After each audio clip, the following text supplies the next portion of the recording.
En este momento, mientras escuchas esto, dos enormes placas de roca están trabadas una contra otra bajo las calles de Oakland, California. Parece algo sin importancia para quien no está preparado, pero el problema es que presionan con más fuerza cada año que pasa, acumulando energía como un resorte que lleva más de 150 años comprimiéndose. A unos 10 metros bajo las banquetas, donde la gente pasea a sus perros y compra su café de la mañana, un reloj geológico ya se agotó. Y los científicos ahora saben, con una precisión incómoda, exactamente qué sucede cuando finalmente se libera. Esta es la historia de la falla de Hayward, una de las franjas de tierra más peligrosas de Estados Unidos, y las extraordinarias simulaciones por computadora que por fin revelan el panorama completo de lo que el próximo gran terremoto le hará a millones de personas. Empecemos con la falla en sí, porque la falla de Hayward no es una curiosidad geológica distante, escondida en algún lugar remoto. Se extiende por unos 120 kilómetros justo por el corazón del East Bay en California, directamente bajo vecindarios, escuelas, hospitales y carreteras, en ciudades como Oakland y Berkeley. Más de 2 millones de personas viven o trabajan a lo largo de su trayecto, y según el consenso científico, ya se pasó de tiempo. La última vez que la falla de Hayward produjo una ruptura importante fue en 1868. Ese terremoto, estimado en magnitud 7, fue devastador para los estándares de la época. Derrumbó edificios en todo Hayward y envió ondas de choque hasta San Francisco. Pero esto es lo que hace que la situación actual sea mucho más grave. El ciclo promedio de la falla entre terremotos importantes es de unos 140 años. Ya llevamos más de 150 años desde la última ruptura. El reloj no solo se agotó hace más de una década. Las cifras del Servicio Geológico de Estados Unidos lo dejan claro. Hay aproximadamente una probabilidad de 1 en 3 de un terremoto de magnitud 6.7 o mayor en esta falla dentro de los próximos 30 años. Pero la falla de Hayward no opera de forma aislada. Cuando los científicos incluyen las fallas conectadas en la región, como la cercana falla de Rogers Creek al norte, la probabilidad de una ruptura importante en algún punto del sistema sube al 72% para el año 2043. Eso no es una hipótesis lejana, es casi una certeza dentro de la vida de la mayoría de las personas. Entonces, ¿qué pasa exactamente cuando se rompe? Durante décadas, la respuesta honesta era: no estamos del todo seguros. Existían modelos generales de terremotos, pero la geología del área de la bahía es compleja. Un mosaico de roca dura, sedimento blando, cuencas profundas y formaciones montañosas. Y predecir cómo viajan las ondas sísmicas a través de ese laberinto superaba la capacidad de cómputo disponible. Eso cambió recientemente. Investigadores del Laboratorio Nacional Lawrence Livermore y del Laboratorio Nacional Lawrence Berkeley usaron algunas de las supercomputadoras más poderosas del mundo para ejecutar 50 simulaciones distintas de un terremoto de magnitud 7 en la falla de Hayward. Cada simulación variaba los detalles: dónde exactamente inicia la ruptura, cómo se propaga el deslizamiento por la superficie de la falla y qué tan rápido avanza la fractura. El resultado no es una sola predicción, sino un mapa detallado y rico en posibilidades, que muestra no solo dónde ocurrirá el movimiento, sino qué tan intenso será, cuánto durará y por qué ciertos vecindarios enfrentan riesgos dramáticamente mayores que otros. Lo que encontraron debería cambiar la forma en que cada habitante del área de la bahía piensa sobre dónde vive. La conclusión más importante de estas simulaciones es esta: el suelo no se sacude de manera uniforme. La ubicación importa enormemente, y las diferencias no son sutiles. Tomemos las colinas del este, lugares como Orinda y Moraga. Estas comunidades se asientan sobre capas de roca sedimentaria más blanda, y esa geología actúa como un amplificador. En un terremoto importante de la falla de Hayward, el movimiento en estas zonas podría ser hasta un 50% más intenso que en los vecindarios del oeste, que descansan sobre roca sólida. Eso no es un error de redondeo. Es la diferencia entre un edificio que sobrevive y uno que no. Y luego está el Valle de Livermore, que enfrenta un problema diferente, pero igual de serio. El valle se encuentra en una cuenca geológica, y las ondas sísmicas se comportan de manera extraña dentro de las cuencas. Rebotan, atrapadas entre las paredes de la cuenca, sin poder escapar. En lugar de que el movimiento dure los típicos pocos segundos, las simulaciones muestran que podría continuar por más de 2 minutos en Livermore. 2 minutos completos de sacudidas violentas y sostenidas. Para tuberías, bodegas e infraestructura industrial, esa duración es potencialmente catastrófica. En Oakland y Berkeley, justo encima de la línea de falla, el peligro principal viene de lo que los científicos llaman pulsos de directividad. Cuando la falla se rompe, la fractura no ocurre toda de golpe. Avanza a lo largo de la falla y al hacerlo, lanza ráfagas concentradas de energía hacia adelante, como una ola desde una fuente en movimiento. Las comunidades directamente en la trayectoria de ese impulso reciben golpes agudos y poderosos, particularmente destructivos para edificios altos. Los rascacielos y torres en estas ciudades enfrentan el mayor riesgo por este efecto, con aceleraciones del suelo que pueden alcanzar el equivalente a la fuerza total de la gravedad, suficiente para colapsar estructuras que no fueron construidas pensando en esta amenaza específica. Mientras tanto, en el lado oeste del área de la bahía, sobre la roca dura franciscana, las cosas se ven notablemente diferentes. La aceleración del suelo allí podría ser entre un 20 y un 50% menor que en las zonas de mayor riesgo. San Francisco sin duda sentirá el terremoto, pero la distancia y la geología sólida ofrecen una protección significativa. Esto no significa que los vecindarios del oeste estén a salvo. Significa que están más seguros, relativamente hablando. Para entender por qué la geología crea diferencias tan marcadas, ayuda a pensar en cómo se mueven realmente las ondas sísmicas. Cuando una falla se rompe, envía ondas en todas direcciones, muy parecido a lanzar una piedra a un estanque. Pero a diferencia del agua, el suelo no es uniforme. La roca dura transmite esas ondas rápida y eficientemente, así que la energía pasa sin detenerse. El sedimento blando, en cambio, frena las ondas, las comprime y las obliga a crecer más altas y violentas, de la misma forma en que las olas del mar se levantan y rompen al llegar al agua poco profunda cerca de la costa. El área de la bahía se asienta sobre una variedad extraordinaria de materiales del suelo, lo que explica por qué dos vecindarios a solo unos kilómetros de distancia pueden experimentar el mismo terremoto de maneras drásticamente distintas. Las simulaciones capturan esta complejidad con mayor detalle que cualquier modelo previo, y los resultados dejan claro que la geología no es solo un dato de fondo, es el factor más importante para determinar quién resulta herido y quién sale ileso. Lo verdaderamente revolucionario de estas simulaciones es que no solo producen datos abstractos, producen información útil y aplicable. Los ingenieros ya pueden usar estos resultados. Para los rascacielos en Oakland y Berkeley, el riesgo de ondas de pulso significa que los edificios necesitan refuerzos diseñados específicamente para absorber esos golpes bruscos y repentinos, no el movimiento ondulante más lento de terremotos lejanos. En Livermore, los cimientos de nuevas construcciones deben considerar duraciones prolongadas de sacudidas, no solo la intensidad máxima. En las colinas del este, la estabilidad de las pendientes se vuelve una preocupación crítica. Las casas en laderas empinadas enfrentan un mayor riesgo de deslizamientos cuando el movimiento se amplifica. En cuanto a infraestructura pública, el sistema de tránsito rápido del área de la bahía, BART, y las autopistas de la región están siendo priorizados para modernización, con base en los mapas de directividad y las simulaciones producidas. La falla no solo amenaza edificios, amenaza las redes de transporte que la gente necesitará desesperadamente después de un evento mayor. Y para los habitantes comunes, las implicaciones son personales y prácticas. Asegurar muebles pesados, calentadores de agua y libreros reduce el riesgo de lesiones. Las aplicaciones de alerta temprana pueden dar segundos de aviso antes de que llegue el movimiento. Tiempo suficiente para agacharse, cubrirse y sujetarse. Tener provisiones de emergencia para al menos 3 días no es una preparación excesiva. Para una región tan expuesta, es simple sentido común. La ciencia de la predicción de terremotos avanza rápido. Estas simulaciones ya se están extendiendo a la falla de San Andrés, modelando posibles eventos de magnitud 7.5 o mayores.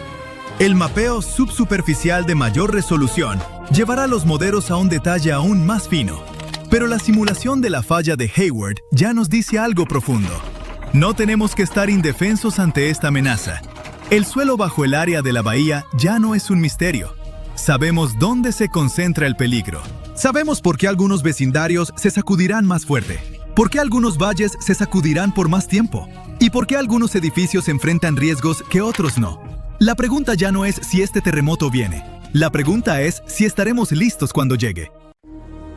Una red de fallas profundas pasa justo debajo de Seattle y puede activarse en cualquier momento, afectando a millones de personas. Las consecuencias podrían ser tan catastróficas como en el pasado, cuando un terremoto devastador levantó el fondo marino, derrumbó las costas y provocó un tsunami masivo. Ocurrió en el invierno del año 923. Un poderoso terremoto golpeó lo que hoy es el área de Seattle. Alcanzó una magnitud de aproximadamente 7.5 y el impacto fue aterrador. El suelo no solo tembló violentamente, se desplazó. Las costas se derrumbaron, partes del fondo marino se elevaron y un tsunami arrasó Puget Sound, inundando las zonas costeras. Este evento se originó en la zona de fallas de Seattle. Es un sistema complejo de fallas que pasa directamente debajo de la Seattle actual y sigue activo hoy en día. Esto lo convierte en una de las amenazas geológicas más peligrosas del noroeste del Pacífico. Ahora, ¿qué amenaza representa? Bueno, si un terremoto similar ocurriera hoy, golpearía una región densamente poblada, poniendo en riesgo a millones de personas. También causaría miles de millones de dólares en daños a edificios, caminos e infraestructura. Los científicos comenzaron a estudiar esta falla más de cerca para entender con qué frecuencia produce terremotos importantes. Analizaron los últimos 11.000 años para examinar los intervalos entre grandes eventos sísmicos. Bueno, los resultados son algo mixtos. Por un lado, terremotos devastadores, como el que golpeó en el 923, parecen ser extremadamente raros. De hecho, es el único sismo conocido de esa magnitud, 7.5 o mayor, vinculado a esta zona de fallas. Así que podemos esperar que el peor escenario, donde terremotos masivos como este ocurran seguido, sea poco probable. Pero los investigadores también hicieron un descubrimiento bastante preocupante. Los terremotos más pequeños ocurren con más frecuencia de lo esperado. Y aunque estos sismos no alcancen magnitud 7.5, aún pueden dañar edificios, agrietar caminos, afectar servicios públicos y provocar deslizamientos de tierra. En una ciudad moderna como Seattle, incluso un terremoto moderado puede causar problemas muy serios. En otras palabras, la región sigue enfrentando un riesgo sísmico constante. La falla está activa, la presión se acumula con el tiempo y el suelo puede moverse de nuevo. El verdadero peligro es la amenaza continua de terremotos más pequeños, pero aún destructivos, y pueden ocurrir con poca advertencia. Ahora, veamos más de cerca la zona de fallas de Seattle. Es un enorme sistema de fallas justo debajo de Seattle, toda una red que se extiende unos 74 kilómetros desde las montañas al este de la ciudad hasta el agua en el lado oeste. Y sí, pasa directamente debajo de Seattle. Es una falla de empuje, lo que significa que un bloque de tierra empuja lentamente sobre otro. Esa presión se acumula durante mucho tiempo y luego se libera de golpe. Ahí es cuando ocurre un gran terremoto. Los científicos no empezaron a investigar esto hasta los 90, cuando notaron lecturas de gravedad extrañas. Además, encontraron señales de que un tsunami había golpeado la zona hace unos 1000 años. Todo apuntaba a una cosa: algo catastrófico ya había ocurrido aquí. Muy probablemente ese enorme terremoto del 923. Pero había un problema. Los datos que habían logrado reunir solo cubrían unos 5000 años. Eso definitivamente no es suficiente para ver un patrón claro. Así que los investigadores decidieron ir más a fondo y recurrieron a algo llamado terrazas marinas. Son antiguas líneas costeras que fueron empujadas hacia arriba por terremotos y ahora forman algo así como escalones a lo largo de la costa. Un detalle importante: el terremoto del 923 elevó el terreno unos 8 metros, así que los científicos buscaron otras terrazas con el mismo tipo de desplazamiento. Mapearon más de 150 de estas terrazas alrededor de Puget Sound, midiendo su altura y ajustando por las pendientes naturales. Resultó que solo un evento en un periodo de 11.000 años causó una elevación tan grande: el terremoto del 923. En cuanto a los sismos más pequeños, esos podrían estar ocultos bajo capas de sedimento. Esto significa que los grandes terremotos que sacuden ciudades son muy raros, posiblemente con 5.000 años o más entre ellos. Pero eso no significa que el peligro haya desaparecido. Los más pequeños son los que deben preocuparnos. Ocurren con mucha más frecuencia y pueden causar daños serios. Por eso los investigadores se enfocaron en fallas laterales más pequeñas. Se les llama fallas ciegas porque no se ven en la superficie, pero aún así pueden provocar terremotos fuertes, y ya lo han hecho. Una de estas fallas menores causó un sismo de magnitud 6.7 en el pasado. Eso es suficiente para dañar edificios, agrietar caminos y afectar la infraestructura.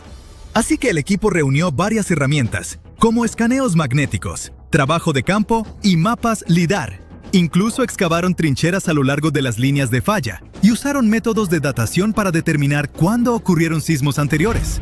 Al final encontraron 3 terremotos más. Uno ocurrió hace unos 11.000 años. Otro golpeó a principios del siglo XIX. Es un intervalo bastante grande, pero demuestra que estas fallas menores han estado activas por mucho tiempo. Pero lo más preocupante es que estos sismos no coincidieron con movimientos en la falla principal. Eso significa que las fallas menores pueden romperse por sí solas. Cuando el equipo juntó todos estos datos nuevos, vieron un patrón.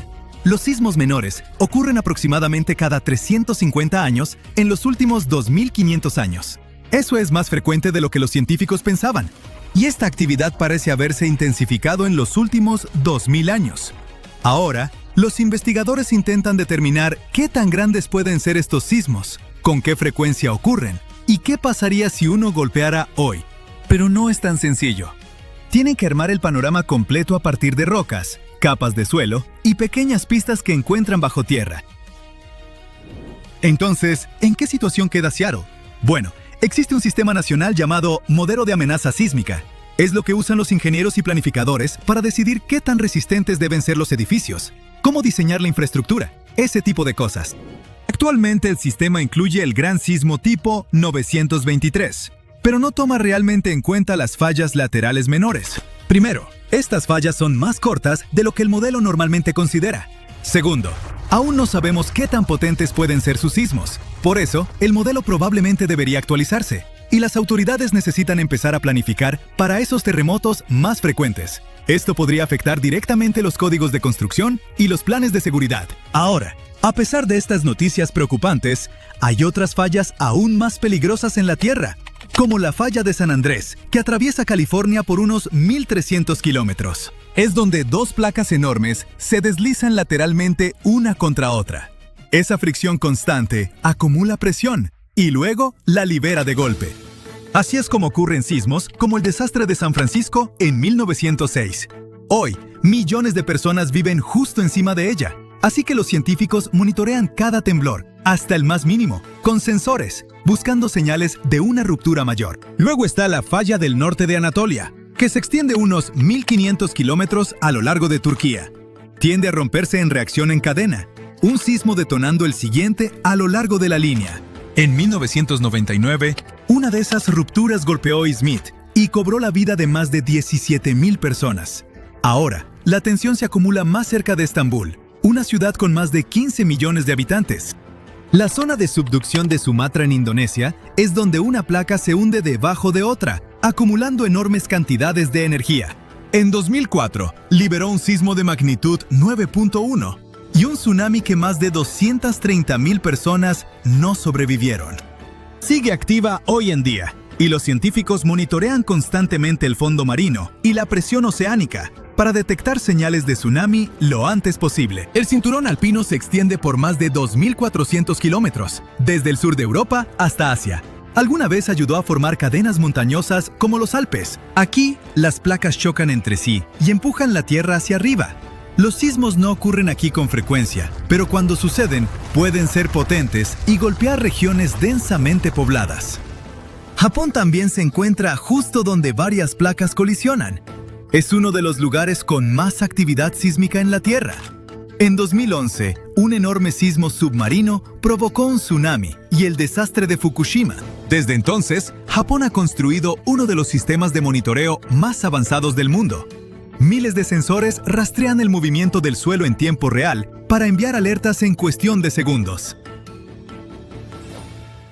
Algo catastrófico está ocurriendo frente a la costa norte de California y podría convertirse en un verdadero desastre, afectando a millones de personas y destruyendo ciudades enteras. Los científicos acaban de encontrar fallas ocultas allí, grietas en la Tierra que nadie había visto completamente antes, y esto significa que la región probablemente sea más inestable de lo que pensábamos. El área se llama la Triple Unión de Mendocino. Se encuentra mar adentro, donde enormes placas tectónicas se encuentran y chocan entre sí.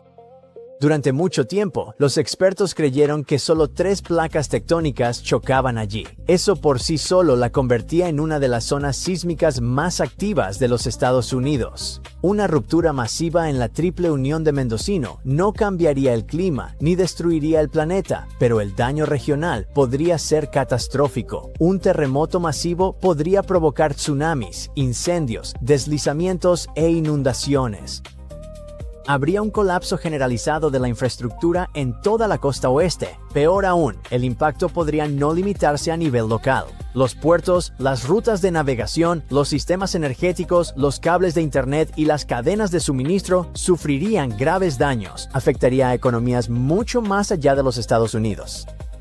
Y ahora resulta que no hay 3 placas en esa región. Hay 5. 2 de ellas estaban ocultas. Se mueven profundamente debajo, fuera de la vista, pero aún así añaden presión, y una presión como esa se acumula, se extiende y se bloquea en la corteza. Además, este lugar es donde colisionan varios sistemas de fallas grandes. La falla de San Andrés choca con él. La zona de subducción de Cascadia se conecta cerca. Otra falla atraviesa desde un lado. Y todos estos sistemas interactúan, empujan y tiran al mismo tiempo. Esto crea una zona donde el suelo está bajo tensión constante. Puede que se esté acumulando sin que lo rastreáramos, bloqueándose en fallas ocultas y almacenando energía con el tiempo. Al liberarse, no será un evento lento ni silencioso. En el peor de los casos, podría desencadenar terremotos devastadores, alcanzando potencialmente una magnitud de 8. Ese nivel de sacudida puede causar daños generalizados en ciudades, infraestructura y zonas costeras. Millones de personas viven a lo largo de esta parte de la costa de California. Carreteras, puentes, líneas eléctricas y comunidades enteras están ubicadas sobre este sistema. Y ahora sabemos que esta región podría ser más inestable de lo que nadie imaginaba y el riesgo real podría ser mayor de lo esperado. Resulta que antes solo estábamos viendo la superficie. Gran parte de la actividad estaba oculta. Por eso, investigadores instalaron instrumentos sensibles en el noroeste del Pacífico para observar qué ocurría bajo la costa. Estos dispositivos detectaron pequeños sismos de baja frecuencia, tan leves que no llegan a la superficie, pero que revelan dónde las placas rozan y se mueven. Esas señales débiles revelan que partes de la corteza terrestre se estaban rompiendo y hundiendo de formas que nadie había mapeado antes. Un trozo de la placa norteamericana se ha desprendido realmente. Ahora está siendo arrastrado hacia abajo junto con otra placa llamada la placa de Gorda, justo en el borde de la zona de subducción de Cascadia. También había otro fragmento enterrado, un resto de una placa antigua que se encontraba a lo largo de la costa de California hace millones de años. La mayor parte de esa placa antigua ya no existe, pero este trozo no desapareció. Todavía está ahí y está siendo arrastrado bajo el continente y está sucediendo de una manera más enredada de lo que nadie esperaba. La profundidad de esto es distinta a lo que pensaban los científicos. Estas placas están más cerca de la superficie, lo que explica un misterio. El terremoto de magnitud 7.2 que golpeó el condado de Humboldt en 1992 comenzó a poca profundidad, haciendo que la sacudida fuera más fuerte en la superficie. Ahora tiene sentido. La fuente simplemente no era tan profunda como se esperaba, porque todo el sistema se encuentra más arriba. Y una cosa más cambió. Los científicos creían que las principales líneas de falla tenían un borde definido donde una placa se desliza bajo otra, pero en realidad es un sistema más disperso y difícil de rastrear. Parece un conjunto enredado de piezas rotas, moviéndose, empujando y deslizándose bajo tierra simultáneamente. Para confirmar que no fuera un error, los investigadores usaron modelos basados en las mareas oceánicas. Todos los días, las mareas empujan y tiran de la corteza terrestre, añadiendo pequeñas cantidades de tensión a la roca que hay debajo. Así que podemos rastrear cómo responde el suelo a esa tensión y entender lo que está sucediendo bajo tierra. Bueno, los resultados fueron los mismos. Es evidente que los modelos sísmicos para esta zona debían cambiar. El riesgo podría ser mayor de lo que pensábamos. El límite está desplazado. Toda el área está más cerca de la superficie de lo que pensábamos anteriormente. Además, hay dos zonas de peligro en esta región, la falla de San Andrés y la zona de subducción de Cascadia. Ambas pueden producir terremotos muy grandes y destructivos. La falla de San Andrés es uno de los lugares más peligrosos de la Tierra. Se extiende por aproximadamente 750 millas. Aquí es donde dos enormes piezas de la Tierra, la placa del Pacífico y la placa de América del Norte, se deslizan una contra otra. De vez en cuando, se rompen repentinamente y es entonces cuando ocurren los terremotos. Aunque las placas se mueven solo alrededor de 1 pulgada al año, ese movimiento lento se suma y la tensión se acumula profundamente bajo tierra. En el norte, la falla desaparece en el océano. En ese lugar, las cosas se vuelven aún más intensas porque es una zona donde colisionan múltiples fuerzas tectónicas. Es una de las regiones más inestables de los Estados Unidos. Un terremoto masivo en una zona de subducción cercana podría desencadenar una reacción en cadena y provocar movimiento a lo largo de la falla de San Andrés. En el sur, la falla llega cerca del mar de Salton. Allí, el suelo comienza a separarse. La corteza se está estirando, adelgazando y rompiendo lentamente. Con el tiempo, puede crear una nueva cuenca oceánica. En este momento, los sedimentos del río Colorado están llenando ese hueco y conteniendo el agua de mar, pero el suelo se está desplazando por debajo. La falla fue identificada por primera vez a finales del siglo XIX, pero su poder se hizo evidente después del terremoto de San Francisco de 1906. Cuando los científicos hicieron el mapa del área devastada, vieron una línea larga, casi perfecta. Esa línea era la falla, un sistema masivo capaz de mover secciones enteras de tierra. Hoy en día, los científicos todavía están tratando de entender cómo se comporta. Incluso han perforado directamente en la falla para estudiarla desde el interior. Esto es importante porque se mueve, se bloquea y acumula tensión constantemente, y nadie puede decir exactamente cuándo ocurrirá la próxima gran ruptura. En cuanto a la zona de subducción de Cascadia, es igual de peligrosa. Se extiende por unas 620 millas desde el norte de California hasta pasar Oregón y Washington, llegando a Canadá. Pero no la verás en tierra firme. Se encuentra mar adentro, a unas 70 a 100 millas en el Océano Pacífico. Allí abajo, una placa oceánica más pequeña se desliza lentamente bajo el continente norteamericano. Cuando esta zona se rompe, puede producir un megaterremoto, el tipo más grande en la Tierra, de magnitud 9 o superior. La última vez que sucedió fue en 1700. Desde entonces, las placas han seguido empujando y durante más de 300 años se ha ido acumulando tensión a lo largo de toda la falla. Cuando se libere, el temblor podría durar de 5 a 7 minutos a lo largo de la costa, y eso sería solo el primer impacto. Un terremoto de esa magnitud también provocaría un tsunami. Las olas podrían alcanzar más de 100 pies de altura y dirigirse rápidamente hacia la costa. En algunos lugares podrían llegar en 10 a 15 minutos. Es apenas tiempo suficiente para reaccionar. Zonas costeras enteras podrían ser golpeadas antes de que la gente siquiera se dé cuenta de lo que viene, y el daño no se detendría en la línea costera. Ciudades como Seattle, Portland y Vancouver están ubicadas en la zona de impacto. Los sistemas de energía, agua y comunicación podrían caerse todos a la vez, y millones de personas se verían afectadas. El suelo podría hundirse varios pies en algunas áreas. En otras, podría volverse inestable, haciendo que los edificios se inclinen, se deslicen o colapsen. Y dado que gran parte de la infraestructura en esta región no fue construida para soportar sacudidas tan fuertes o tan prolongadas, cuando suceda, será una reacción en cadena: sacudidas, colapso, inundaciones y, finalmente, aislamiento. Ahora necesitamos entender el proceso tectónico en la región porque cuando se trata de terremotos, conocer los detalles precisos puede marcar la diferencia entre estar preparado y ser tomado por sorpresa. Hace 7.500 años, el fondo del Pacífico colapsó. Enormes deslizamientos enterraron el lecho marino en segundos. Hoy, submarinos robot han explorado la zona. Los escaneos revelan pruebas de al menos 10 megaterremotos cíclicos distintos. Ahora, investigadores advierten que las placas siguen trabadas y acumulando presión. Si empiezan a moverse, podrían detonar nuevos sismos de alerta roja y lanzar tsunamis devastadores hacia la costa. Veamos el mapa.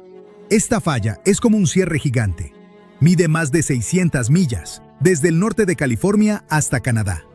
Se llama la zona de subducción de Cascadia y forma parte del Cinturón de Fuego, esa famosa herradura enorme alrededor del Pacífico que, digamos, puede servirte de guía de a dónde ir si te gusta el turismo de volcanes y terremotos. Uno de los eventos más grandes de Cascadia ocurrió hacia el año 1700. No hay registros escritos locales, pero sí existe una historia. Una conocida leyenda indígena cuenta una batalla épica entre un pájaro del trueno y una ballena. En la historia, el aleteo del pájaro del trueno hace temblar la tierra. Los coletazos de la ballena empujan el agua de mar tierra adentro. Al final, el pájaro del trueno la atrapa y la azota contra el suelo, sacudiendo la tierra misma. Muchos investigadores creen que esta leyenda nació del terremoto real de 1700. Pero no solo tenemos mitos fascinantes para completar el panorama. A inicios del siglo XVIII, funcionarios samurái registraron olas que inundaron aldeas y arrozales. Pero nadie sintió el sismo que debió ocurrir primero. Por eso, a este evento lo apodaron el tsunami huérfano. Pero sí tenía un padre, y a los científicos les tomó 300 años relacionarlo por fin con Cascadia. Para ver el pasado de Cascadia, investigadores mandaron robots submarinos a escanear el fondo con muchísimo detalle. Esperaban ver una grieta simple, pero lo que encontraron se parecía más a unos escalones submarinos gigantes. Algunos de esos escalones miden unos 10 metros, como un edificio de 3 pisos. Eso solo pasa cuando una gran parte del fondo marino se rompe, se desprende y se desliza de golpe, no poco a poco. Cuando eso ocurre, levanta una avalancha de lodo. Imagínate un frasco con tierra y agua. Lo agitas con fuerza y abajo se asienta una capa nueva. Cada capa es básicamente una marca de tiempo de un gran sismo. Cuando los científicos los contaron y fecharon, descubrieron 10 megaterremotos distintos que ocurrieron uno tras otro a lo largo de miles de años. Eso significa que Cascadia no libera la presión poco a poco, se queda atorada mucho tiempo y luego, de repente, revienta con violencia. Ese patrón hace que la zona de subducción de Cascadia se considere hoy uno de los sistemas de fallas más aterradores de Norteamérica. Entonces, ¿qué está pasando allá abajo? Las placas no se deslizan suavemente, están atoradas, y mientras siguen así, la costa se va doblando en silencio, como una regla que flexionas con las manos. No se ve dramático día con día, pero lleva siglos acumulando tensión. Cuando esa tensión por fin se rompe, la costa cae de inmediato. Los geólogos llaman a esto subsidencia cosísmica. Estamos hablando de que el suelo se hunde entre 6 y 8 pies, en vertical, en cuestión de minutos. Imagínate parado en la playa. El temblor se detiene y de pronto entiendes que el mar se te viene encima. No solo por una ola, sino porque la tierra donde estás parado literalmente se hundió y quedó por debajo del nivel del mar. Ese solo movimiento basta para desplazar el fondo marino y obligar al océano que está encima a reaccionar. Cascadia puede producir un sismo de magnitud 9.0. Eso es nivel máximo, catalogado como el evento natural más destructivo que puede ocurrir. Puede sacudir el suelo durante minutos, empujando y jalando todo de un lado a otro, hasta que edificios y puentes empiezan a derrumbarse. Un sismo de magnitud 9.0 también hace que el fondo marino vibre y se desplace. Se eleva en unas zonas, baja en otras, todo de golpe. Un tsunami empieza cuando el fondo marino se mueve y desplaza una enorme cantidad de agua. Si el fondo marino de pronto se eleva o se hunde, el agua que está encima se desplaza de inmediato. Y como toda esa agua tiene que ir a algún sitio, sale disparada hacia afuera en todas direcciones. En aguas profundas, esa ola casi nunca es alta. Se extiende a lo largo de mucha distancia, así que puede pasar bajo los barcos sin que nadie lo note. El peligro es la velocidad. En mar abierto, los tsunamis pueden viajar a unas 500 o 600 millas por hora. Es como recorrer de Nueva York a Detroit en apenas una hora. Con el tiempo, el océano empieza a amontonarse y a crecer a cada segundo. Cerca de la costa, puede elevarse decenas de pies y, en casos extremos, avanzar tierra adentro hasta unos 100 pies. Se traga la costa y luego jala todo de vuelta al mar con una sacudida brutal antes de que llegue el siguiente golpe. Pero eso no es todo. Cuando la falla se rompe, muchas veces provoca enormes deslizamientos submarinos. Cuando una gran parte del fondo marino colapsa, puede empujar el agua ahí mismo, como si aventaras una roca a una tina. En la zona de subducción de Cascadia, no solo te pega el terremoto, te cae un golpe doble, con la corteza moviéndose y las laderas desmoronándose al mismo tiempo. En partes de la costa de Oregón, expertos en emergencias dicen que el temblor podría durar de 5 a 7 minutos, suficiente para entender qué pasa y que todavía no termine. Luego viene la parte más aterradora. En algunos lugares, un tsunami puede llegar en 15 a 30 minutos. Recuerda, el sismo es una advertencia. Si estás en la costa y sientes un temblor fuerte y largo, no necesitas esperar una alerta al celular, una sirena, o que alguien en las noticias grite «tsunami». Durante el temblor, la recomendación básica es literalmente tirarte al suelo, cubrirte y sujetarte, manteniéndote lejos de ventanas y lámparas colgantes que puedan caerte encima. Por tentador que sea, no deberíamos detenernos a hacer de esto material para un reel. Antes de que pase algo, toma una decisión con la cabeza fría. Ubica el terreno alto más cercano y ve hacia allá. No cualquier subida, sino un punto real. Si alguna vez necesitabas una razón para conocer tu colonia, aquí la tienes. Tu instinto quizá te diga que te subas al coche y manejes, pero no lo hagas. Lo más probable es que las carreteras estén bloqueadas y que los puentes estén dañados. Quienes viven en la costa ya saben, zapatos junto a la cama y una mochila lista, por si acaso. El peligro no termina con el primer golpe, porque un tsunami, bueno, llega en olas. La primera casi nunca es la más grande, y el mar puede seguir entrando y saliendo, latiendo así durante horas. Esto crea un jaloneo brutal. El agua que se retira actúa como un vacío enorme y arrastra mar adentro todo lo que queda atrapado en el reflujo. El desastre de Japón de 2011 es el ejemplo más reciente y claro de lo que puede hacer una magnitud 9.1. El fondo marino se levantó de un solo jalón enorme, y minutos después, el océano literalmente reacomodó la costa. Una enorme pared de agua se metió tierra adentro, superando los 100 pies de altura en algunos puntos y convirtiendo la costa en una banda transportadora de escombros. Era como si el agua convirtiera los coches en bolas de boliche gigantes y los contenedores en enormes bloques de metal, destrozando puertos e inundando aeropuertos bajos y subestaciones. Por último, ¿qué dicen las autoridades sobre cuándo podría llegar el próximo desastre en Cascadia? Bueno, no pueden darnos fechas exactas, pero sí dieron algunas probabilidades. Para el terremoto más grande y aterrador posible, el Servicio Geológico de Estados Unidos dice que hay entre un 10 y un 15% de probabilidad de que ocurra en los próximos 50 años. La probabilidad de un sismo que no sea la versión mega es de 1 en 3 en los próximos 50 años. Y sí, eso es bastante alto, pero no todo pinta tan mal. Los científicos saben que esto no es al azar. Cascadia sigue un patrón, y con patrones es como se prepara uno. Ya sabemos cómo construir para un sacudimiento fuerte, y cada vez detectamos mejor dónde se está acumulando la tensión. No significa que podamos detener el terremoto, pero sí que cada vez entendemos mucho mejor qué podemos esperar. Mientras tanto, nada más ten una mochila de emergencia junto a la puerta y de vez en cuando, date una vuelta por tu colonia. Algo está a punto de cambiar por completo el futuro de la costa oeste, la línea costera, la infraestructura, todo el mapa. Los científicos temen que no viene solo un gran terremoto, sino dos, uno provocado por el otro. Pocos lo tenían en el radar, pero nuevos estudios lo están cambiando todo.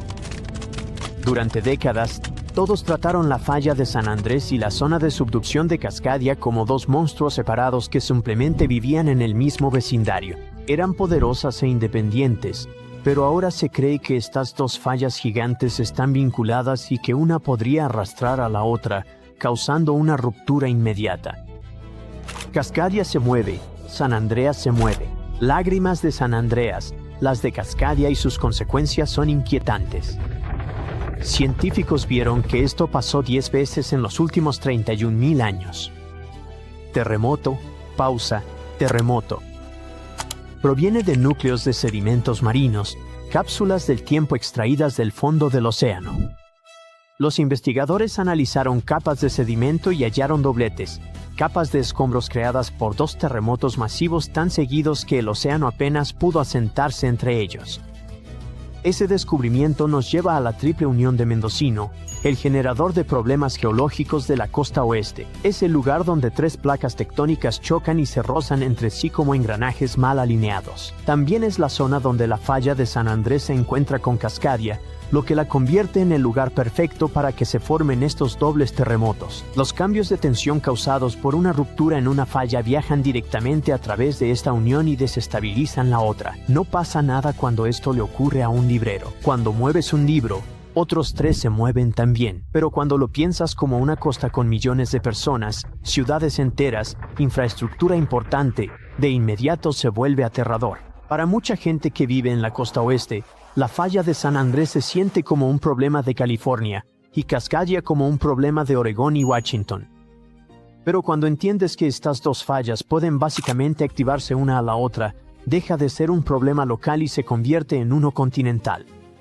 Un megaterremoto en Cascadia por sí solo puede alcanzar una magnitud de 9.0 o más, abrir entre 600 y 700 millas del fondo marino, y enviar un tsunami rugiendo hacia la costa del Pacífico, y podría ser solo el primer sismo. Y luego, tal vez minutos después, la falla de San Andrés se activa en el norte de California. El temblor podría recorrer el estado como un cierre abriéndose en una chamarra, y si va en la otra dirección, podría ser igual de grave. Si la falla de San Andrés se rompe primero, el estrés resultante puede desestabilizar la zona de subducción de Cascadia. Podrías tener primero el terremoto en California, con edificios tambaleándose, carreteras partiéndose y fallas eléctricas, y luego, poco después, el océano se retira en Oregón o Washington e inicia la cuenta de 20 minutos para un tsunami.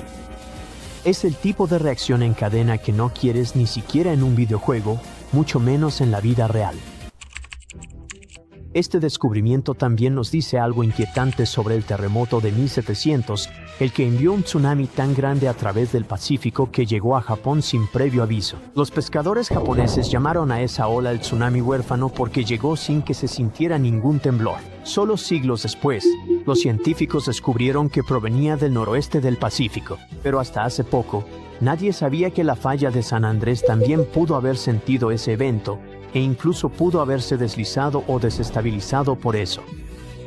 Así que toda la costa oeste pudo haberse movido al mismo tiempo. Y hemos llegado a la parte más aterradora. Todo esto no se trata de si va a pasar, sino estrictamente de cuándo. Las fallas tienen un ritmo, un paso y un latido geológico. Hemos visto cómo se comportan a lo largo de miles de años. Sabemos lo que hicieron, y ahora sabemos que a veces lo hacen en secuencia. El verdadero miedo no es el primer temblor. California ya espera uno grande. El verdadero miedo es el segundo temblor, el que llega antes de que hayas revisado a tu familia, antes de que los servicios de emergencia se reorganicen, antes de que regrese la luz y antes de que se asiente el polvo. Aunque no vivas en la costa oeste, esto también te afecta. Los puertos de California, Oregón y Washington manejan una enorme parte de las importaciones de Estados Unidos. Si fallan, no solo afectará a la costa. La onda expansiva impacta a todo el país y al mundo. Los precios suben, las cadenas de suministro se frenan, la gasolina escasea y los envíos se retrasan. El mundo está más conectado de lo pensado, y un golpe geológico en el Pacífico no sería solo un desastre local. Se extendería, hilo por hilo, a la vida de todos. Así que quienes tienen el poder deben prepararse no para una sola gran ruptura, sino para dos: planes de emergencia, rutas de evacuación, tiempos de respuesta y diseño eléctrico deben actualizarse. La naturaleza ya mostró el daño de una gran ruptura a la economía moderna. Sucedió en Japón en 1995. El 17 de enero, a las 5:46 de la mañana, el sismo ocurrió justo en la punta norte de la isla Awaji, a solo 12 millas de Kobe, una ciudad enorme y muy activa que en ese entonces tenía alrededor de 1.400.000 habitantes y otros 2.600.000 en Osaka, que está cerca. La ruptura se extendió a lo largo de la falla Nojima por unos 25 millas. Eso no suena a mucho hasta que te das cuenta de que edificios enteros no pueden sobrevivir ese tipo de empujón lateral. Más de 5.000 personas perdieron la vida. 43.000 resultaron heridas. Casi 400.000 edificios quedaron dañados de manera irreparable. Este desastre golpeó una de las zonas industriales más grandes de Japón, y cuando te metes con un lugar así, el impacto no se detiene en la costa. Los daños sumaron $200.000 millones por infraestructura destruida y negocios cerrados. El puerto de Kobe colapsó. Solo el 30% de las vías Osaka-Kobe funcionaban. Parte de la Ruta Nacional 28 desapareció bajo tierra. Escuelas, hospitales y edificios municipales, el 85% sufrió daños o quedó inutilizable. Hubo incendios por todo Kobe, casi 300 incidentes, quemando unas 70 manzanas de ciudad y cobrando entre 600 y 700 vidas más.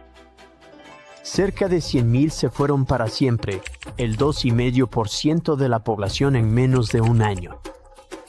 Y algo importante, fallaron tantos puentes que los ingenieros notaron que los diseños antiguos no soportaban movimientos laterales.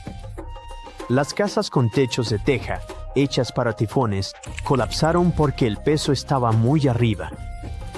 Las casas posteriores a 1981 resistieron, probando la importancia de las normas sísmicas. Japón invirtió $58.000 millones en restaurar la zona. La luz volvió en días, las carreteras y trenes funcionaron en pocos meses. La vía duró 21 meses. El puerto quedó listo en poco más de 2 años y los escombros se habían ido. En 15 meses, la manufactura volvió al 98% de lo anterior. Las tiendas reabrieron. En 1999, la economía de Kobe alcanzó el 75 a 90% de niveles previos. Japón renovó su gestión de desastres, crearon el Consejo Central y mejoraron códigos de obra. Mejoraron todo, desde simulacros de emergencia hasta el diseño urbano resistente al fuego, y lanzaron el sistema de alerta temprana de terremotos que ahora le da a Japón esos valiosos segundos antes de que empiece a temblar, el mismo sistema que ha salvado incontables vidas desde 2007. Pero a pesar de todas estas mejoras, la región de Kansai sigue estando en una zona peligrosa. La falla Nojima, que rompió en 1995, aún pasa bajo ellos. Los sismos de Osaka en 2018 y Noto en 2024 recordaron que la amenaza sigue ahí, esperando su momento. Un futuro gran evento en ese sistema podría golpear aún más fuerte simplemente porque la región se ha vuelto más compleja, más interconectada y con mayor carga económica. Así que Kobe ni siquiera fue una ruptura doble de falla, pero aún así destruyó un importante centro industrial, remodeló la economía nacional y cambió para siempre las rutas de envío globales. Por eso, cuando los científicos empezaron a hablar de 2 fallas conjuntas activándose una tras otra en Cascadia y San Andrés, ni siquiera tienes que imaginarte las consecuencias. Ya tuvimos un adelanto en 1995. El 26 de enero de 1700, uno de los mayores terremotos de la historia sacudió la costa oeste de los Estados Unidos. Tuvo una magnitud de 9, lo que lo coloca entre los 10 terremotos más poderosos que se han registrado. Este terremoto desencadenó un gran tsunami y cambió la línea costera desde el sur de la Columbia Británica hasta el norte de California para siempre. En aquel entonces, la zona no estaba muy poblada. Pero gracias a una investigación ingeniosa, los científicos lograron descubrir exactamente qué ocurrió ese día al analizar antiguos registros geológicos, los anillos de los árboles e incluso algo de historia de Japón. El mismo día del terremoto, un tsunami inmenso también golpeó la costa este de Japón. Durante mucho tiempo nadie los relacionó, pero en las décadas de 1980 y 1990, los investigadores se dieron cuenta de que el tsunami de Japón había sido causado por el terremoto del noroeste del Pacífico.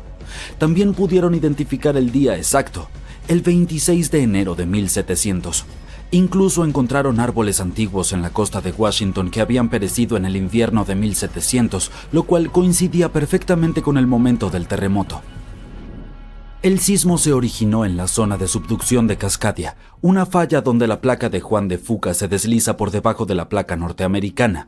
Esta falla se extiende unos 1.120 kilómetros desde el norte de la isla de Vancouver en la Columbia Británica hasta el Cabo Mendocino en California. La presión de las placas en movimiento se acumula con el tiempo, y a la larga otro devastador terremoto azotará la misma región. Es solo cuestión de tiempo. Al observar los registros geológicos, los depósitos de tsunamis pasados y los indicios de cambios en el nivel del terreno, los científicos pueden determinar la frecuencia de estos enormes terremotos. Los planificadores de emergencias se han estado preparando para el llamado Gran Terremoto.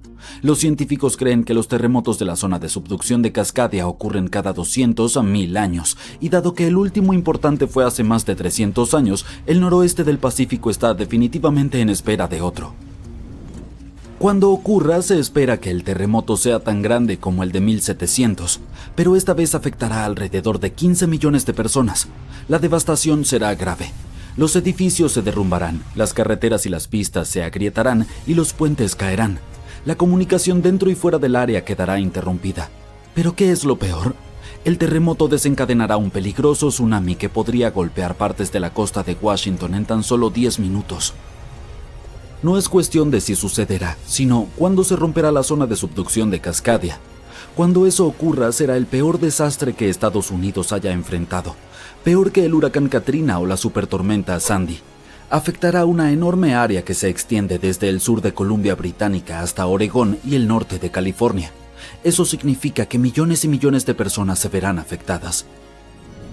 Se considera a Fairchild como un área de respaldo para manejar las consecuencias del terremoto, y el aeropuerto internacional del condado de Grant en Moses Lake es la principal.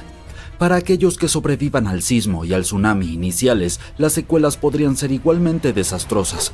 Seguirán réplicas y el transporte será un caos. Las carreteras estarán dañadas o completamente bloqueadas, los aeropuertos cerrarán y la mayoría de las rutas principales como la Interestatal 5 tendrán los puentes destruidos. Esto significa que los suministros de alimentos y agua se interrumpirán y será muy difícil que la ayuda llegue o que las personas puedan escapar. Lo más probable es que también se dañen los gasoductos y su reparación podría tardar desde unos pocos días tierra adentro hasta semanas o incluso meses a lo largo de la costa. Los cortes de energía serán generalizados en un radio de 160 kilómetros de la costa en todo el noroeste del Pacífico, y el suministro de agua podría estar interrumpido entre 3 y 7 meses. Incluso las telecomunicaciones estarán cortadas de 2 a 3 meses en el noroeste del Pacífico, Alaska y partes de Asia Oriental. La buena noticia para el este de Washington es que evitará en su mayoría lo peor, gracias a las barreras naturales que hay entre los lados oeste y el este del estado. El tsunami podría golpear el desfiladero del río Columbia, pero perderá energía rápidamente debido a un banco de arena que hay bajo el río. Las montañas cascadas absorberán gran parte del impacto del terremoto, por lo que el lado este no lo sentirá con tanta intensidad.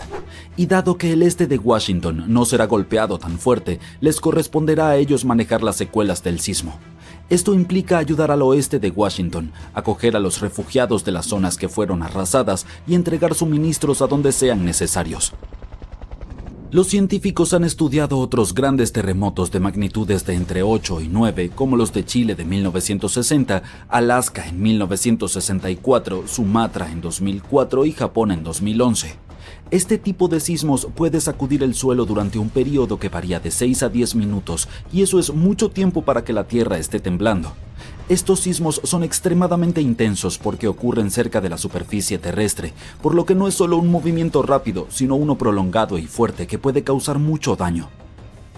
Si el terremoto y el tsunami de Cascadia ocurrieran mañana, unas 14,000 personas podrían perder la vida y más de 100,000 podrían resultar heridas. El costo económico en Washington, Oregón y California podría superar los $70,000 millones. Para poner esto en perspectiva, podemos comparar estas cifras con otros terremotos importantes. En el terremoto de Chile de 1960, unas 1,600 personas perdieron la vida. El terremoto de Alaska de 1964 dio como resultado unas 140 vidas perdidas. El terremoto y tsunami de Sumatra de 2004 cobró la vida de unas 280,000 personas. Y el terremoto y el tsunami de Japón de 2011 causaron más de 20,000 víctimas. Las autoridades están al tanto de los peligros de la falla de Cascadia, pero incluso con toda la planificación, nadie puede decir con certeza qué se necesitará cuando ocurra el gran terremoto. Justo después del terremoto y el tsunami, las áreas fuera de la zona inmediata del desastre no podrán ayudar mucho porque las carreteras y los aeropuertos estarán destruidos y los recursos serán limitados. ¿Cómo podemos enfrentar este tipo de desastre y sus efectos? Aún no tenemos todas las respuestas. Enfoquémonos en la zona de subducción de Cascadia. Es una enorme línea de falla que se extiende aproximadamente 1,000 kilómetros desde la isla de Vancouver hasta el Cabo Mendocino en California y está ubicada a unos 150 kilómetros de la costa. Es como si una placa tectónica se estuviera deslizando lentamente bajo otra. Cuando las placas están cerca de la superficie, a unos 30 kilómetros de profundidad o menos, se atascan debido a la fricción, como si empujaras dos piedras juntas. Con el tiempo esto crea mucha presión. Cuando la presión finalmente se vuelve excesiva, las placas se deslizan, provocando un terremoto. Esto se llama terremoto de megadeslizamiento y puede ser enorme. Debajo del área donde las placas están atascadas hay una zona donde las placas se mueven muy lentamente, solo unos pocos centímetros cada varios meses. Este lento movimiento ayuda a liberar algo de presión, pero también acumula más presión en las partes de la falla que aún están atascadas. Esto significa que con el tiempo aumenta la probabilidad de que ocurra un gran temblor. Estos sismos tan potentes, llamados terremotos de gran zona de subducción, pueden superar la magnitud de 8,5. Los megaterremotos son los más grandes que ocurren. Pueden superar una magnitud de 9, lo cual es extremadamente poderoso. Para ponerlo en perspectiva, un terremoto de magnitud 9 libera 1,000 veces más energía que uno de 7 y 1,000,000 de veces más energía que uno de 5.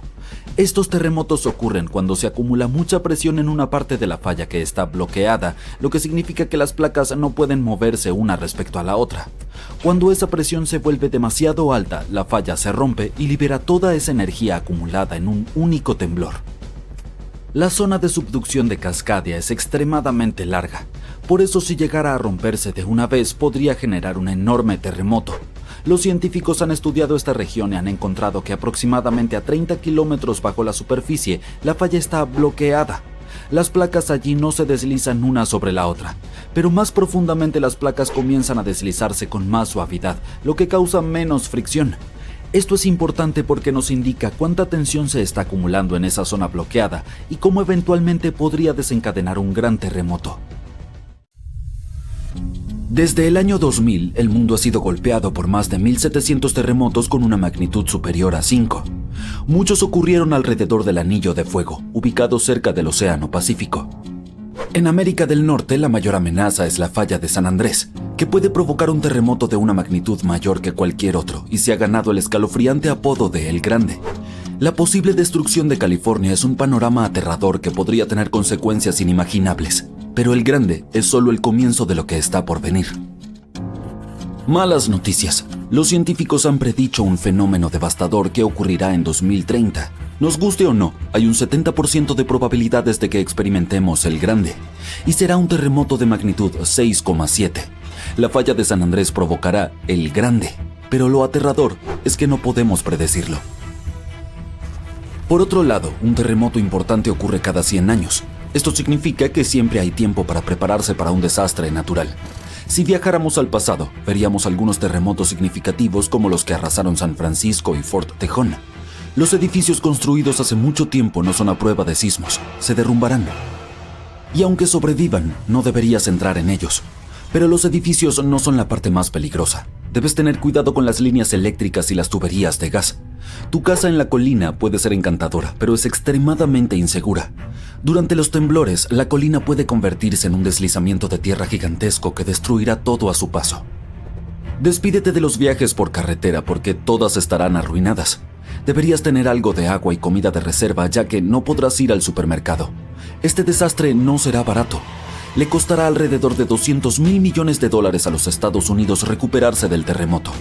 Al menos el sismo no desencadenará tsunamis, pero hay algo que puede causar más daño que El Grande. La infame zona de subducción de Cascadia comienza en California y termina en Vancouver, Canadá. La falla de San Andrés no es nada comparada con esta zona. Puede borrar toda la costa de la faz de la Tierra. Un ejemplo de hipérbole. Las zonas de subducción se forman con placas tectónicas que se ubican una debajo de la otra mientras que se mueven. Una se llama placa de Norteamérica y la otra es la placa de Juan de Fuca. Zonas como estas no deben ser subestimadas, ya que son puntos críticos para la actividad sísmica y son muy peligrosos porque provocan enormes sismos submarinos. Pero están bajo el agua, entonces, ¿qué pueden hacernos? Pues pueden causar tsunamis gigantescos que inundan ciudades y destruyen la costa. En este momento la zona más activa es el Anillo de Fuego. La zona de Cascadia puede ser menos activa, pero es como una bestia dormida que puede despertar y destruir todo a su paso con un terremoto devastador. La última vez que se liberó toda esta tensión fue en el año 1700. A diferencia del terremoto de San Andrés, este causará tsunamis gigantes y sacudidas mucho más grandes. Esperemos que te encuentres en un campo abierto en ese momento, ya que la mayoría de los edificios y puentes probablemente serán destruidos. Además, prepárate para las réplicas, ya que serán devastadoras. La naturaleza tampoco se salvará. Los deslizamientos de tierra cambiarán el hábitat de los animales, incluso nuestros hogares cambiarán para siempre. Por suerte, hay una luz al final del túnel y los científicos están haciendo todo lo posible para garantizar nuestra seguridad. Se han implementado nuevas normas. Cada nuevo edificio debe ser capaz de resistir grandes impactos. Están desarrollando modernos sistemas de alerta y cada nueva infraestructura debe cumplir con estrictas pautas antisísmicas. Las placas de Juan de Fuca y la de Norteamérica están unidas, pero no permanecerán así para siempre. Cuando se deslicen, prepárate para un gran temblor. Cuanto más cerca estés del epicentro, mayor será el daño que experimentarás. Pero incluso si tienes la suerte de estar lejos, podrás sentir la tierra temblar por algún tiempo. Si comparamos la zona de subducción de Cascadia con la falla de San Andrés, veremos cuánto más peligrosa es la zona de Cascadia. En 1994 hubo un enorme terremoto de magnitud 6,7 en el área de Northridge, cerca de la falla de San Andrés. Lamentablemente, muchas personas no sobrevivieron y algunas resultaron heridas. En ese entonces, los edificios no eran a prueba de terremotos y muchos sufrieron daños. La zona de subducción de Cascadia puede causar un terremoto de magnitud 9. Un sismo de magnitud 6 tiene la potencia de alrededor de 20 millones de kilogramos de dinamita, pero uno de magnitud 9 tiene la potencia de 20 billones de kilogramos. El terremoto más fuerte jamás registrado ocurrió en Chile. Su magnitud fue de 9,5 y destruyó casi todo. Supongamos que has sobrevivido al terremoto, pero la lucha está lejos de terminar. Poco después, un tsunami poderoso golpeará con olas que podrían alcanzar hasta 30 metros en algunas zonas. Eso es muy distinto al terremoto en Sudamérica, que no puede producir olas significativas. Dile adiós a tu hermoso jardín, ya que el agua salada destruirá árboles y plantas y alterará el entorno por un cierto periodo de tiempo. Lo único positivo será que no necesitarás decoraciones de Halloween, porque todos esos árboles secos parecerán un bosque fantasma. La combinación de olas, terremotos y el gran tamaño de la zona hará que este desastre natural sea mucho más peligroso que cualquiera causado por la falla de San Andrés o el Grande. Un terremoto similar a este ocurrió hace unos 300 años. Muchos más se han registrado en los últimos 3.500 años, lo que demuestra que ocurren cada 400 a 600 años. Así que técnicamente tenemos entre 100 y 300 años antes de que ocurra el próximo. Todavía no tenemos idea de cómo funciona exactamente la zona de subducción de Cascadia, ya que la descubrimos en 1970. Esta zona es sumamente aterradora porque puede causar grandes terremotos. Se encontró por accidente cuando los investigadores estudiaban el Anillo de Fuego. Querían saber si esta región había causado problemas en los últimos años, y la prueba estaba bajo sus narices. En Washington hay un bosque del horror donde no ha crecido nada durante años. Cuando los investigadores analizaron el suelo, encontraron una cantidad enorme de sal. Juntando las piezas, concluyeron que un tsunami enorme había sido la razón. Los expertos aún no sabían cuándo fue destruido el bosque. Sin embargo, afortunadamente, Japón mantenía registro de un terremoto gigantesco que tuvo un efecto similar. Fue el que ocurrió en el año 1700. Existe una posibilidad de 1 en 3 de que el próximo ocurra en 2050. Debes saber cómo sobrevivir a los terremotos canadienses y salir ileso, así que escucha con atención. Aquellos que viven en esta zona tienen casi nula experiencia con terremotos así. Sobrevivir al temblor es fácil, pero lo verdaderamente peligroso es el tsunami que viene después. Luego del temblor, busca el terreno más alto y dirígete hacia allí. Solo lleva lo esencial, como comida y agua. Sí, deja tu colección de tarjetas de béisbol en casa. Después del primer golpe, no intentes bajar. Los sismólogos dicen que, muy probablemente, habrá unas cuantas olas más, y lo han demostrado. El 22 de mayo de 1960, el sismólogo Jerry Easton y 4 amigos fueron a Hawái para presenciar un tsunami esperado que ocurriría alrededor de la medianoche. Instalaron su equipo en el puente Wailuku, con una ruta de escape planificada. Este puente había sido destruido en el tsunami anterior, pero el nuevo era mucho más alto y mejor. Después de la medianoche, el agua estaba a 1,20 metros sobre el nivel promedio. La segunda ola golpeó media hora después de la medianoche y el agua subió otros 2,70 metros para la 1 de la mañana. Luego, el agua comenzó a descender y bajó 2,10 metros. Pero el horror estaba lejos de terminar. Después, vieron una ola que medía alrededor de 6 metros de altura. Esto nos demuestra que los tsunamis son impredecibles y que debemos escuchar a los expertos para mantenernos a salvo. Hay una fuerza poderosa escondida bajo tierra, donde las placas tectónicas se encuentran y una se desliza debajo de otra. Esto ocurre en los océanos Pacífico e Índico. La tensión se acumula durante siglos. La presión es insoportable hasta que un megaterremoto se desata. La Tierra tiembla con una magnitud que puede superar los 9 puntos, más que cualquier otro terremoto. Cuando el fondo del mar se eleva repentinamente, envía una enorme onda a través del agua y sale un tsunami de gran fuerza. Estas olas se llaman teletsunamis y atraviesan cuencas oceánicas enteras, listas para apoderarse de las costas a miles de kilómetros de distancia. La falla de empuje se extiende a lo largo de 960 kilómetros. La Tierra no solo tiembla, parece que se está desgarrando. Este es el poder de un terremoto de megasubducción. Aquellos atrapados en su camino tendrán que luchar por sus vidas. Las autoridades japonesas recientemente tuvieron que emitir su primer aviso de megaterremoto. Esto ocurrió debido a un fuerte temblor en el borde de la zona del fondo oceánico de la fosa de Nankai. Al final, la mayoría de las advertencias se levantaron y no hubo mucho daño por el terremoto de magnitud 7,1. Algunas partes del suroeste de Japón comenzaron a sacudirse y los trenes de alta velocidad de Japón disminuyeron su velocidad para mantener la seguridad, lo que demoró el viaje para todos. Pero el alerta se mantiene ya que todos conocen el riesgo de un megaterremoto que podría ocurrir en las próximas décadas en la fosa de Nankai. La placa tectónica bajo el mar de Filipinas se está deslizando lentamente por debajo de la tierra donde está Japón, moviéndose solo unos pocos centímetros cada año. Los últimos grandes terremotos de esta zona ocurrieron en 1944 y 1946, ambos con una magnitud de 8,1. Estos terremotos han causado mucha destrucción en el país. El próximo gran terremoto de subducción de la región, si es que ocurre, podría tener una magnitud de entre 8 y 9. Los científicos todavía no pueden ponerse de acuerdo sobre la probabilidad de que ocurra este megaterremoto, pero podría tener hasta un 80% de certeza. Al otro lado del Pacífico, científicos del Servicio Geológico de los Estados Unidos han estudiado una peligrosa zona a lo largo de la costa oeste estadounidense. Es la zona de subducción de Cascadia y se extiende desde el norte de California hasta la isla de Vancouver en Canadá. En los últimos 14.200 años, probablemente ha habido al menos 30 grandes terremotos en esta región. Un terremoto importante ocurre cada 500 años en promedio.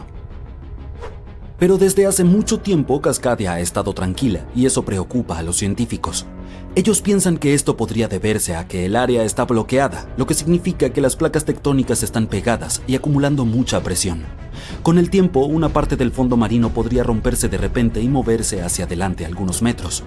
La sacudida duraría solo 5 minutos, pero crearía un poderoso tsunami a medida que el fondo marino se desplaza, lo que duraría 10 horas. Según los expertos, si esto ocurre, será el peor desastre natural en la historia del país. El terreno en algunas colinas del interior podría convertirse en algo parecido a arenas movedizas. Esto provocaría que las laderas se deslicen y se desmoronen, llevándose consigo carreteras y puentes. Alrededor de 620.000 edificios podrían quedar muy dañados o incluso colapsar, incluidos unos 100 hospitales y 2.000 escuelas. Las personas del estado de Washington tendrían que valerse por sí mismas sin ayuda durante 2 semanas, buscando alimentos, agua y refugio por su cuenta. Los científicos están estudiando fenómenos de deslizamiento lento, donde las placas tectónicas se mueven muy despacio durante semanas o meses, liberando algo de energía, pero no lo suficiente como para detener un gran terremoto. Cada vez que la magnitud de un terremoto sube solo un número, la energía que libera es 40 veces mayor. Así que necesitaríamos alrededor de 1 millón de pequeños terremotos cada día durante 500 años seguidos para liberar la misma energía que un enorme terremoto de magnitud 9. Pero estos pequeños sismos podrían ser indicios de que se avecina un terremoto mayor.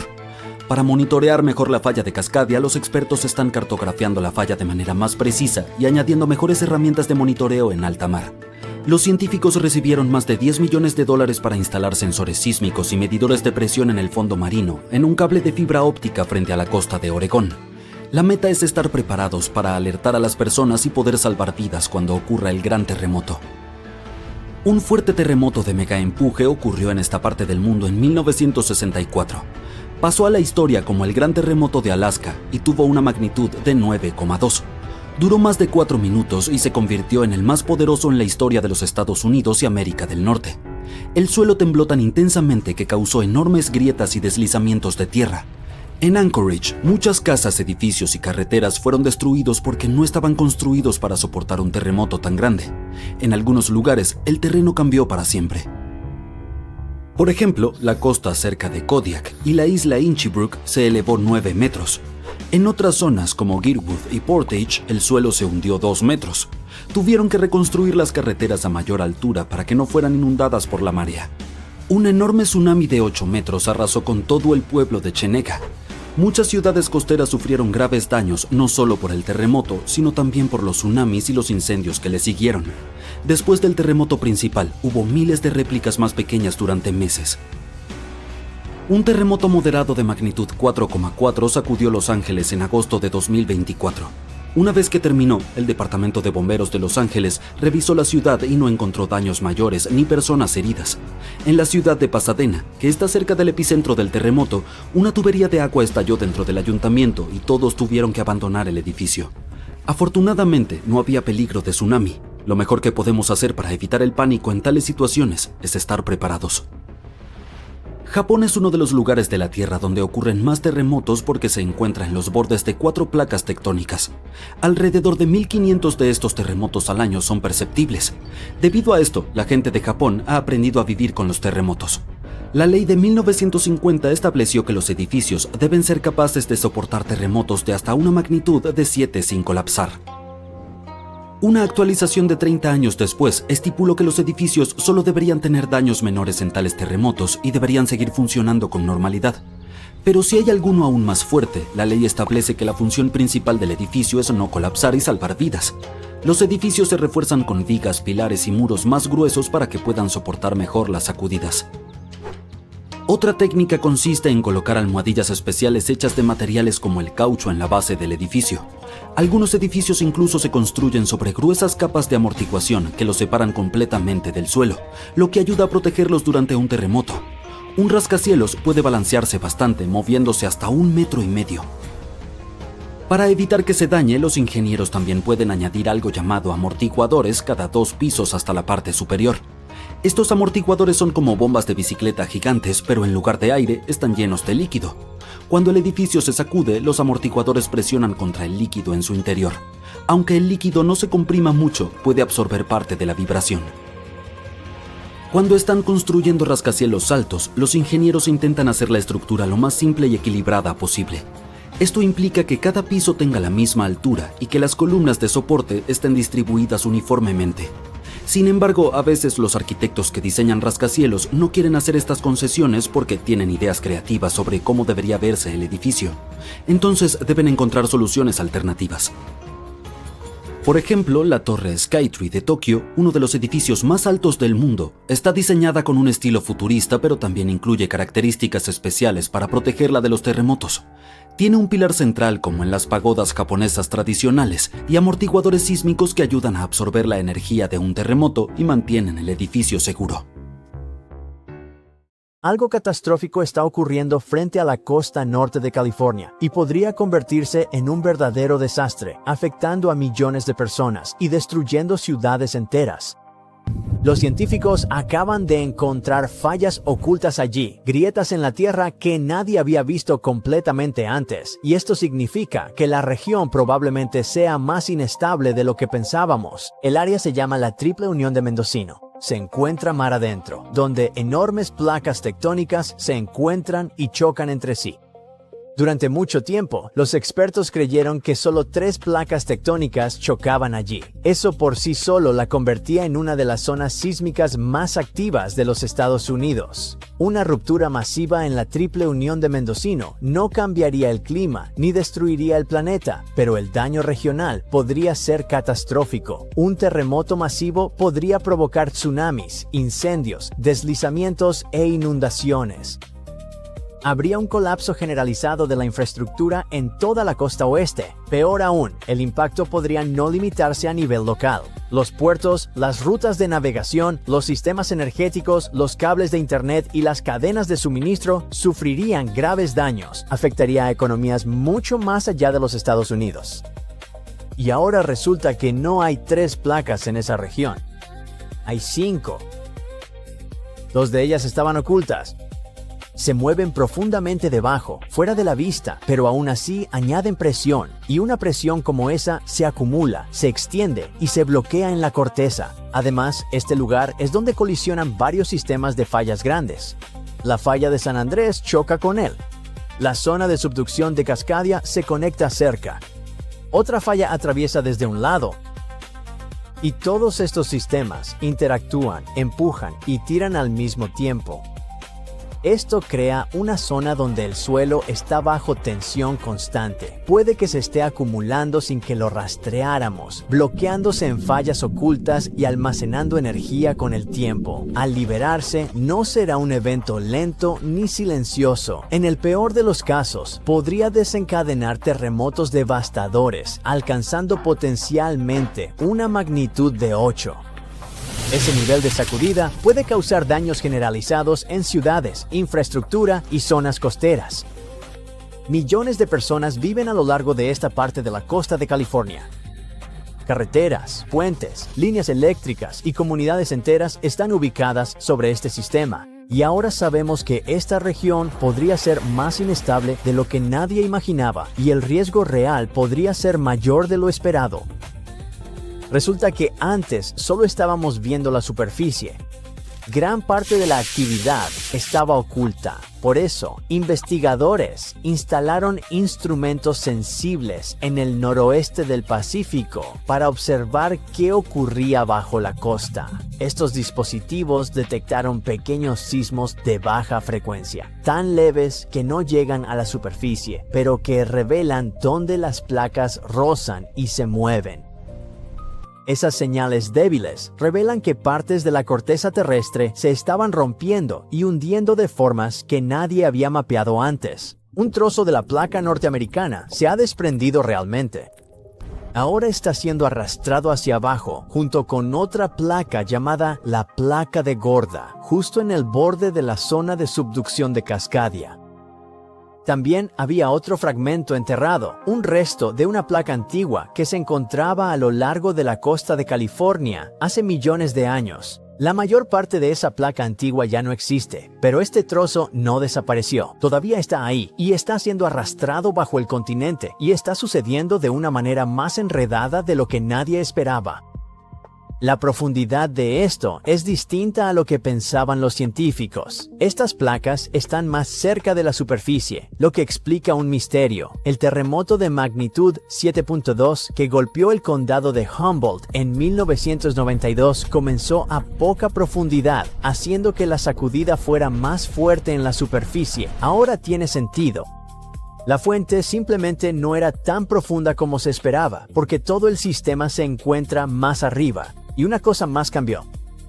Los científicos creían que las principales líneas de falla tenían un borde definido donde una placa se desliza bajo otra, pero en realidad es un sistema más disperso y difícil de rastrear. Parece un conjunto enredado de piezas rotas, moviéndose, empujando y deslizándose bajo tierra simultáneamente. Para confirmar que no fuera un error, los investigadores usaron modelos basados en las mareas oceánicas. Todos los días, las mareas empujan y tiran de la corteza terrestre, añadiendo pequeñas cantidades de tensión a la roca que hay debajo. Así que podemos rastrear cómo responde el suelo a esa tensión y entender lo que está sucediendo bajo tierra. Bueno, los resultados fueron los mismos. Es evidente que los modelos sísmicos para esta zona debían cambiar. El riesgo podría ser mayor de lo que pensábamos. El límite está desplazado. Toda el área está más cerca de la superficie de lo que pensábamos anteriormente. Además, hay dos zonas de peligro en esta región, la falla de San Andrés y la zona de subducción de Cascadia. Ambas pueden producir terremotos muy grandes y destructivos.